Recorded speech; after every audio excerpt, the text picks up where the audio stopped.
You're listening to the Kilcullen Diary Podcasts, stories in sound from a village grown bigger.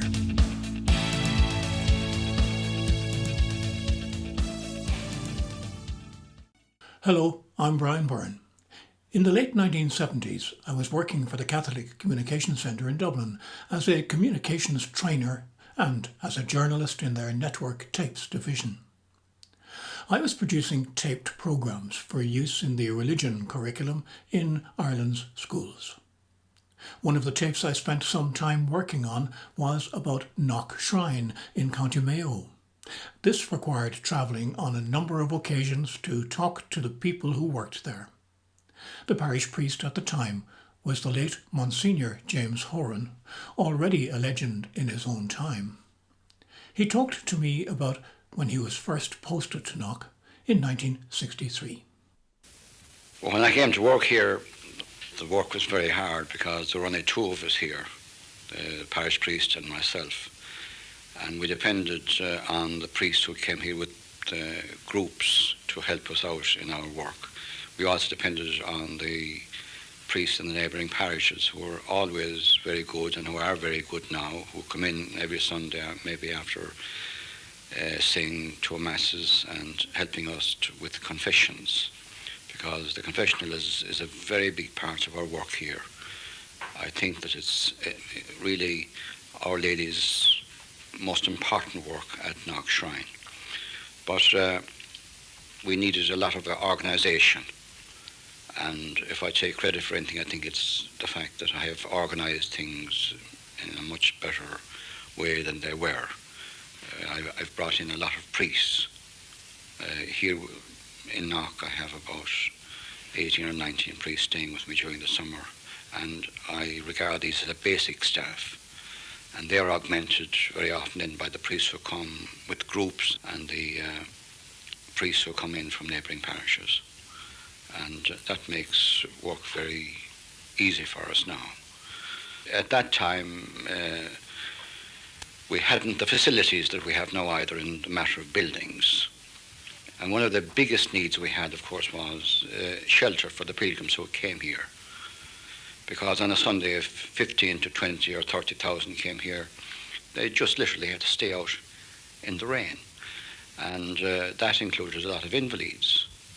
And here I was, looking out at these people from the sacristy, and I felt very guilty about the whole thing. And the Archbishop, Most Reverend Dr. Joseph Conan, who has always been my guide and my advisor, and myself came to the conclusion that we would have to do something about it.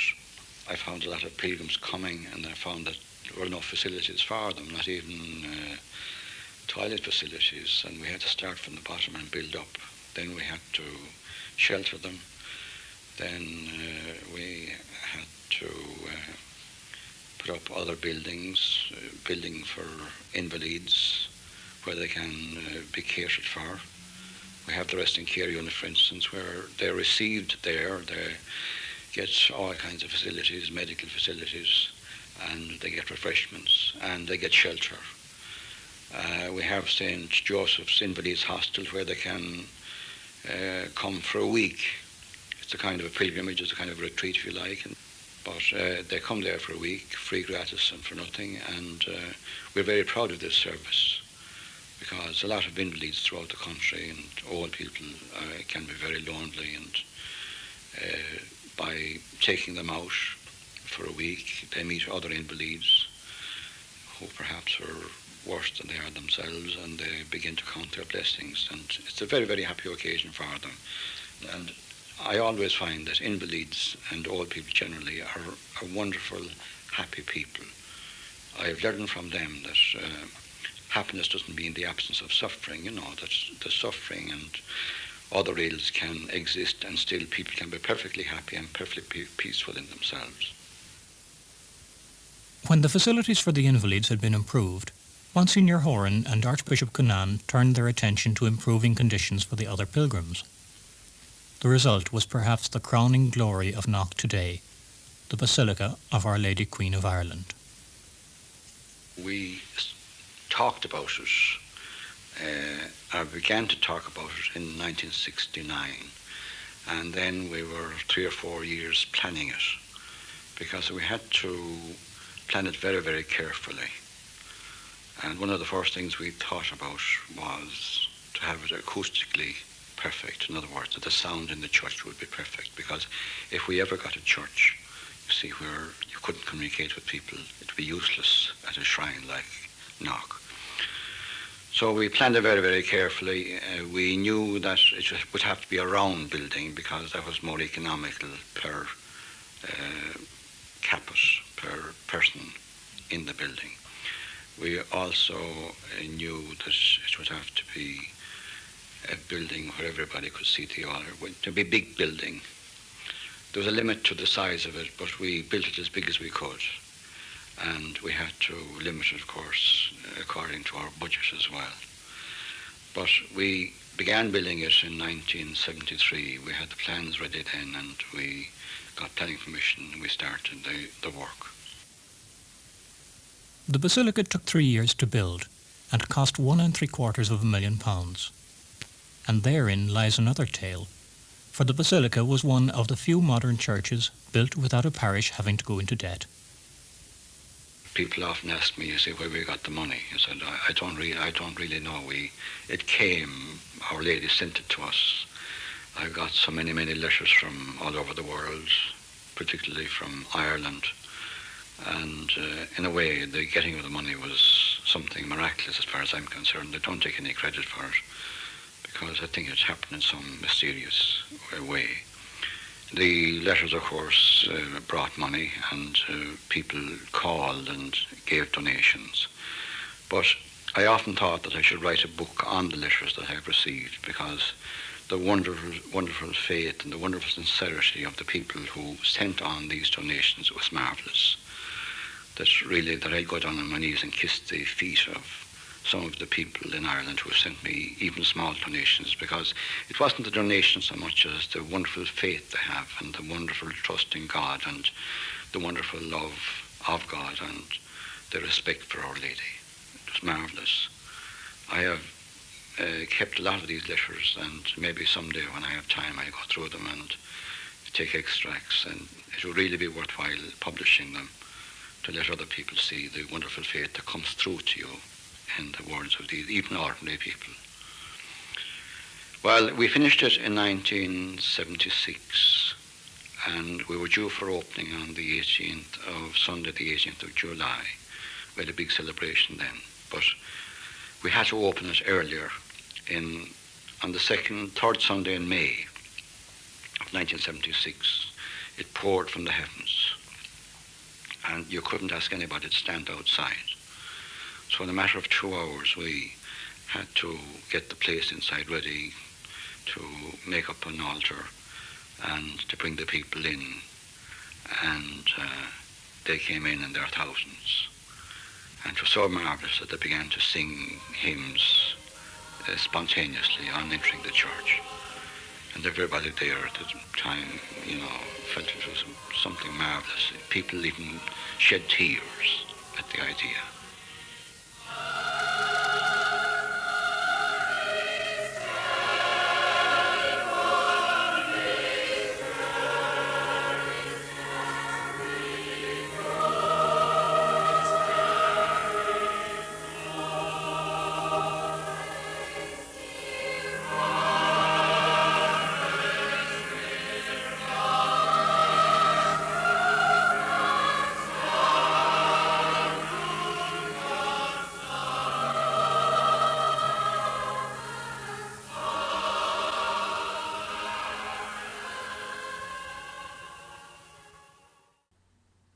A feature of all Marian shrines is the reports of apparent miracles which occur among often very ill people who go to them.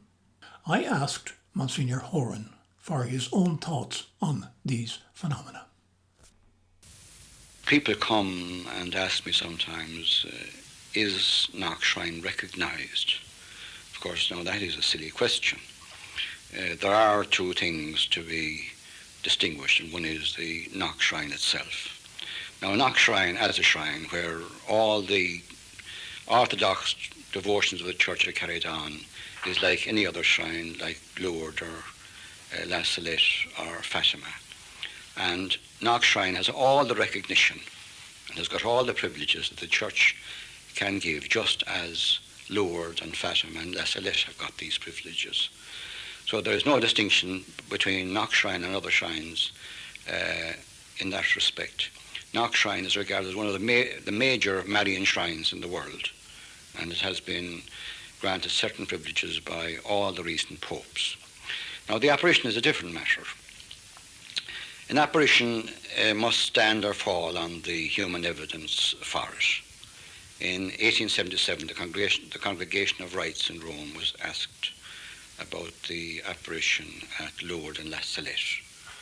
The question was, did the church recognize the apparitions at Lourdes and La Salette? And the answer was that the church neither approves nor disapproves nor condemns apparitions as such. It simply authorized them as pious beliefs based entirely on human evidence. And the human evidence for Knock is, in my opinion, as good, if not better, than the evidence for other apparitions. Now, the Knock apparition happened on the 21st of August, 1879, a wet evening, and two people were passing, Mary McLaughlin and Mary Byrne, and they saw what they thought were statues in the beginning, and then they saw that there was life in them, and then they really saw that it was a heavenly apparition with a heavenly light, blazing on the gable. And it was raining at the time. So they were so startled by this that they went and they called their friends, and 15 people or 16, perhaps up to 20 people witnessed the apparition. Now, 15 of these gave evidence before a commission set up by Dr. John McHale, Archbishop of Tuam. And the commission reported afterwards that their evidence, taken as a whole, was trustworthy and satisfactory. And this was given to the Archbishop, Dr. John McHale, and he published it in the local papers and in the daily papers. And then pilgrims began to come in their thousands, bringing their sick with them, sometimes on horse cars and sometimes in horse carts. They all came here, and then cures were reported, and Archdeacon Kavanagh, who was the parish priest at the time, kept a diary of these cures. So it has gone on for nearly 100 years. But very interesting, in 1936, 3 of the witnesses were still alive. And one of the people that was alive at that time was Mary Byrne, and she was one of the principal witnesses. She was in bed and actually dying. So they took her evidence under oath, and she gave the same evidence as she gave in 1879. And she said, "I'm doing this knowing that in a short time I'm going before Almighty God." There was a miracle there at the same time, because the wind was from the southwest, blowing straight into the gable, blowing the rain straight into the gable, but the gable was dry and the ground beneath was dry, even though this rain had been there all the day. In common with other major Marian shrines, Knock appears to have had its fair share of cures. Indeed, pretty soon after the apparitions, the first visible signs of apparent cures were the discarded crutches and sticks which were stacked against the gable of the church. Today, there are many people who claim to have either been cured or to have witnessed a cure at the shrine. But who defines when a cure has taken place? Well, first of all, you can't, pronounce on a cure or on the miraculous nature of a cure unless you have a medical bureau. Now, if I'm sick, God can cure me in 2 ways. He can cure me through the ordinary healing powers of my own body, or he can cure me instantaneously and miraculously through outside intervention. Now, The second one is where a miracle occurs, where the cure is instant, where it can't be explained by any medical or physical explanation, and therefore that it must be done by some outside interference by Almighty God himself, or through the intercession of Our Lady. But in regard to Knock, we can't claim that miracles occurred. All we do know is that thousands of people claimed to be cured here, that they were cured. Some of them were stretcher cases and they got up and walked. Others were suffering from various maladies. They got better. Now, how God cured them, we don't know. He might have cured them through the ordinary healing powers of their own bodies, or he may have cured them miraculously, as I said. But we can't pronounce on it because we never had a medical bureau except for 3 years between 1936 and 1939. And the fact is that we couldn't afford a medical bureau.